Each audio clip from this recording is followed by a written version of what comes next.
शुरू में ये बता दें कि इस आज के कार्यक्रम से आपको क्या फायदा होने वाला है, क्या बेनिफिट होने वाला है, क्या गेन्स होने वाले हैं, और नहीं करें तो क्या पेन्स होने वाले हैं, ये भी होना चाहिए। जैसे मैंने बताया कि वो अब अगर स्विमिंग नहीं सीखी तो हम उतना एंजॉय नहीं कर पाए, तो जितने पॉजिटिव हैं उतने नेगेटिव भी हैं। अगर आपने पब्लिक स्पीकिंग को अच्छे से प्रैक्टिस नहीं किया तो ऑब्वियसली आप उतनी सक्सेस जो आपका पोटेंशियल है वहां तक आप नहीं पहुंच पाए, और आपको कुछ ना कुछ उसमें आपको जरूर आपको पता भी नहीं लगेगा कि कहाँ मुझे ये नुकसान हो रहा है। चलिए आगे। Public speaking is speaking with public. तो जो पब्लिक स्पीकिंग है बहुत ही इंपॉर्टेंट पॉइंट है, ये पब्लिक के साथ आपका कम्युनिकेशन है। इसका मतलब ये नहीं है कि मैं यहाँ आ गया, मैं लोगों को इकट्ठा कर लिया तो उन लोगों का मैं अपना भाषण दे रहा हूँ। मेरा काम है भाषण देना, अगर लोगों को कुछ समझ आए नहीं आए, उसके कुछ फायदा हो ना हो, इस मोटिव से आपको भाषण नहीं देना। ये जो आपका भाषण है वो पब्लिक के फायदे के लिए है। जो भी आप प्रेजेंटेशन दे रहे हैं, जैसे ऑफिस में भी आप देते हो, तो वो डिपार्टमेंट में क्या बेनिफिट होता है तब उसी के लिए बुलाया जाता है आपको। वो आपका ज्ञान प्राप्त करने के लिए तो कोई बुला नहीं रहा, ये कोई गीता का ज्ञान तो हो नहीं रहा कि प्रवचन के लिए आपको बुलाया। वो कुछ ना कुछ डिपार्टमेंट का, कंपनी का कुछ बेनिफिट होता है, उसका कोई प्रोसेस इंप्रूवमेंट की बात होती है वहां भी, कि भाई इस प्रोसेस को कैसे एफिशिएंटली या इकोनॉमिकली कैसे इसको डिराइव किया जाए। तो उस पॉइंट ऑफ व्यू से जब आप उस भाषण को देंगे कि कोई काम कम समय में, कम खर्चे में कैसे होगा, कैसे वो नॉलेज बढ़ेगी, तो वो आपका तब वो इफेक्टिव पब्लिक स्पीकिंग माना जाए। तो आप अपने भाषण के बीच में विराम लें, जांच लें कि दर्शक जो है वो आपकी बात को समझ रहे हैं या नहीं, और कोई भी जल्दी ना करें बातों को चलाने में। आप ये नहीं कि मुझे इतने टाइम में ये बात को खत्म करके बस निकल जाना है। तो हमें जो है बीच बीच में पॉज लेना और कोशिश करना है कि आप अंडरस्टैंड कर रहे हैं नहीं कर रहे हैं, पॉइंट ऑफ व्यू जो मैसेज हम देना चाह रहे हैं वो आपको मिल रहा है नहीं मिल रहा है, इस बात पे भी ध्यान दें। तो यह भी देखा गया है कि कई बार ये दर्शक जो है वो स्पीकर को देख रहे होते हैं, लेकिन उनमें से कई दर्शक सक्रिय रूप से वक्ता को नहीं सुन रहे होते। तो इसमें आपको क्या करना है, तो जब आप भाषण दे रहे हैं तो यह सुनिश्चित करें कि श्रोता आपके भाषण पर ध्यान दें। तो आपको ऑब्जर्व करते रहना है। आपको ये नहीं है कि मेरे को जरा भाषण देना है, आपको ऑब्जर्व भी करना है कि जो श्रोता हैं, दर्शक हैं, ये आपके भाषण को ध्यान दे रहे हैं, सुन रहे हैं नहीं सुन रहे, सब तरफ आपका ऑब्जर्वेशन है। Speaker has to ensure audience is attentive to your address. चलिए, important learnings on public speaking. और देखिए, ये मैंने पहले भी इस चीज को बताया, अब ये इसे दोबारा दोहरा रहा हूं कि पब्लिक स्पीकिंग जो है एक ब्रॉड टर्म है। वो उसका मतलब ये नहीं है कि 100-200 लोगों का मंच है, 100-200 लोग मिल रहे हैं, उसके बाद आपको मंच मिला हुआ है, वहां से आप भाषण दे रहे हैं तो उसको पब्लिक स्पीकिंग माना जाए।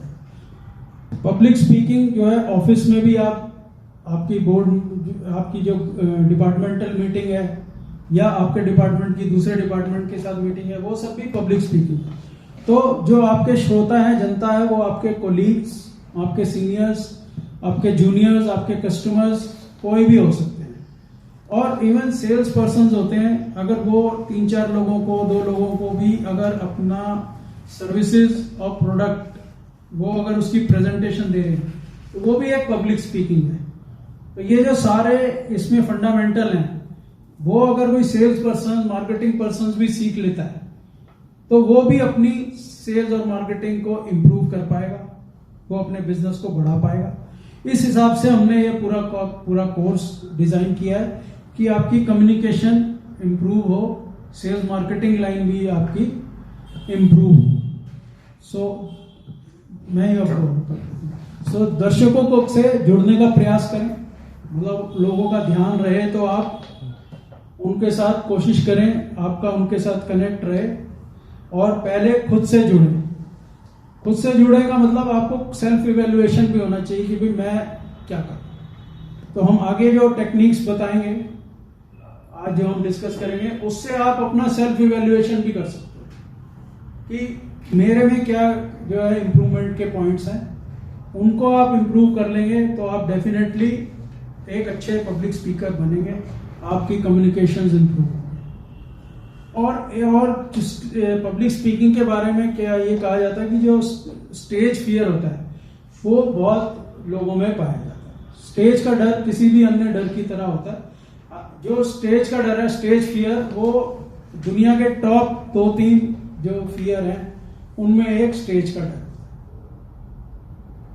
तो ये भी किसी और डर की तरह है, ऐसा नहीं है कि ये कोई बहुत ऐसी चीज है जो आप ठीक कर नहीं सकते। ये पॉसिबल है। ये होता क्यों है वो, और इसमें घबराहट होना भी नेचुरल है, वो घबराहट भी होती है, लेकिन आप जब इसकी टेक्निक्स और मेथड्स इसको सीख लेंगे, पब्लिक स्पीकिंग के फंडामेंटल सीख लेंगे और आप इनकी प्रैक्टिस करेंगे तो ये डर आपका, आप एक अच्छे पब्लिक स्पीकर बनने लगेंगे, आपको खुद ही एंजॉय करेंगे आप लोग। और हमने इस कोर्स को इस तरह से डिजाइन किया है कि कम समय में, कम कॉस्ट में और आपकी अपनी भाषा में इस कोर्स को हिंदी इंग्लिश में बनाया गया है, ताकि आप अपने मातृभाषा से जितना निकट इस चीज को समझ जाएंगे तो आपकी लर्निंग बहुत ही अच्छे तरीके से कम समय में होगी।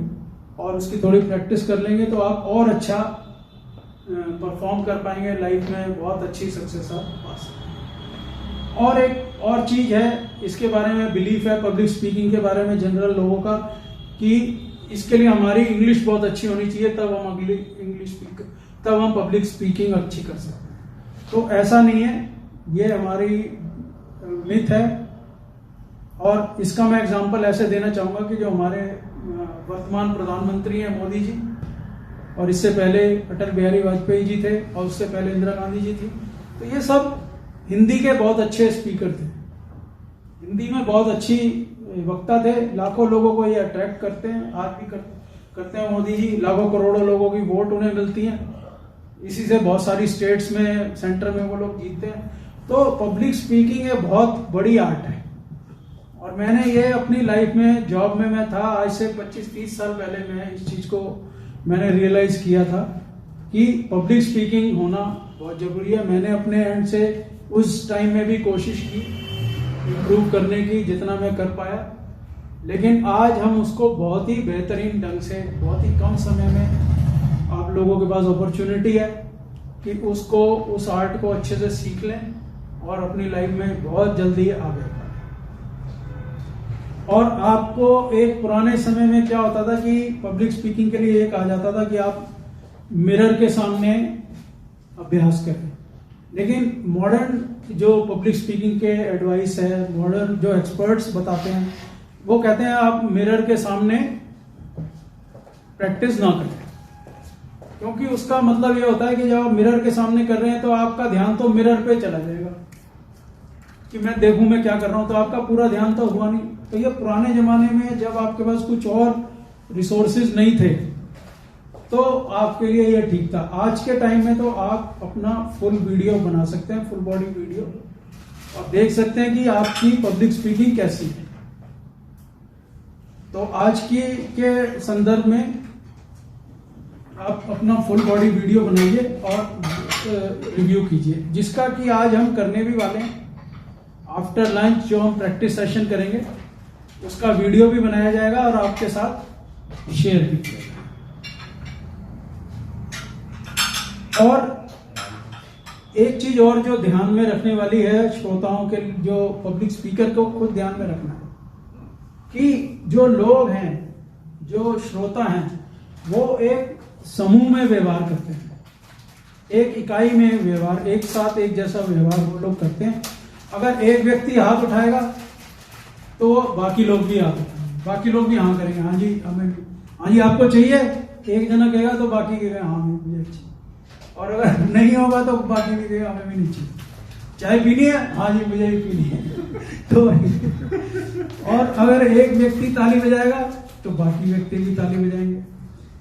और इसका एक जो है छोटा सा एक एग्जांपल हमने ये भी देखा कि जैसे यूपी बिहार में एक जगह बहुत बड़ी मीटिंग हो रही थी, तो वहाँ लोगों को जो है खैनी गुटखा तंबाकू ये खाने की बड़ी आदत होती है। तो उसने क्या किया, एक व्यक्ति ने बीच में अपना खैनी गुटखा का रगड़ा दिया और जोर जोर से उसने वो जो है उसको बजा दिया। तो उसके आसपास वालों ने सोचा शायद ये कोई ताली बजाने का मौका, तो वो उसके आसपास के भी 5-7 लोगों ने बजा दी। उनको देख के 50-100 लोगों ने जो है ताली बजा दी। तो क्या है, ये हर्ड मेंटालिटी है इसमें। जहां जो है ताली बजाने का कोई जगह भी नहीं थी, वहां भी सब लोगों ने ताली बजा दी। और ये तो मैं आपको इसका अपने लाइफ से भी एग्जांपल आपको देना चाहूंगा कि मैं अपने कॉलेज के टाइम में मैं और मेरा दोस्त हम जो है इंग्लिश फिल्में बहुत देखते थे। तो इंग्लिश फिल्में जब देखते थे तो अब बहुत सारी फिल्में ऐसी होती थी उसकी अंग्रेजी हमें समझ ही नहीं आती थी। अब उसमें बहुत सारे जो दूसरे जो लोग होते थे तो वो अच्छी अंग्रेजी उनको आती थी, तो जो इंग्लिश बहुत जगह तो ऐसा होता था वो इंग्लिश में वो हंस रहे होते थे, अब हम चुपचाप बैठे होते, हमें समझ ही नहीं आता था क्या है। तो बहुत जगह तो वहां मैंने ये देखा जहां लोग हंसते थे, शायद बाकी कुछ लोग और भी हंसना चालू कर देते थे वैसे ही खाम कि भाई ये लगेगा ये वो लोग हैं जिन्हें इंग्लिश नहीं आती। तो खाम भी चालू हो जाती थी। तो इस तरह से हार्ड मेंटालिटी जो है वो चलती है। तो ये आपको जो स्पीकर है उसको ध्यान रखना पड़ता है कि भाई इस तरह से ना हो कि वो अनरूली मॉब जो है वो, क्योंकि एक तरफ का मॉब अगर शोर मचाना शुरू हो गया तो उसको देखा देखी 10 लोग और शुरू हो जाएंगे। तो ये भी केयरफुल रहना पड़ता है। जैसे अरुण जी जानते हैं, हमें शुरू में हमने वेबिनार किए तो कोई उसमें अनरूली बंदा आ जाता था, वो उसमें कुछ वो सिंबल बनाने उसने शुरू कर दिए थे। तो एक बारी तो हमने भी एक्सपीरियंस किया था, वो फिर हमने सीखा, वो उसको डिसेबल करना सीखा। मुझे एक वर्कशॉप को रिजॉल्व करना पड़ा, वो मुझे नहीं पता था कि उनमें कैसे करते हैं और उन्होंने पूरे पेज पे लिख दिया। हाँ, तो वो इस तरह and they were using lot of nonsense, गालियां निकाल रहे थे। तो इस तरह से कौन लोग क्या आ जाए, ये आपके पब्लिक स्पीकिंग में भी किस तरह का ऑडियंस आ सकता है। तो आपको वो स्पीकर को अरेंज करना होता है कि ये सब इस तरह का काम ना हो और एक को देख के 4 जने और शुरू हो जाएंगे उसको। तो ये सब हमें एक अच्छे स्पीकर के लिए ये सब मैनेज करना हमारा काम है। और अगर एक व्यक्ति हॉल छोड़ देगा तो बाकी लोग भी हॉल, कुछ लोग और उसको देखा देखी चले जाते हैं। उन्हें लगता है यार ये इंटरेस्ट का काम नहीं है, चलो छोड़ो यार। तो इस तरह की भी मेंटेलिटी लोगों में देखी गई है जिसको आपको मैनेज करना जरूरी है। तो यदि आप जॉब, बिजनेस या प्रोफेशन में डिजायर्ड सक्सेस प्राप्त करना चाहते हैं तो आपको पब्लिक स्पीकिंग जो है वो उसकी प्रैक्टिस करनी बहुत जरूरी है। और ये जो पब्लिक स्पीकिंग का स्किल है ये दिन ब दिन इसमें नई लर्निंग आ रही है और आपको नई लर्निंग जो है वो निरंतर इसमें बदलाव आ रहा है और आपको ये बदलाव करना चाहिए।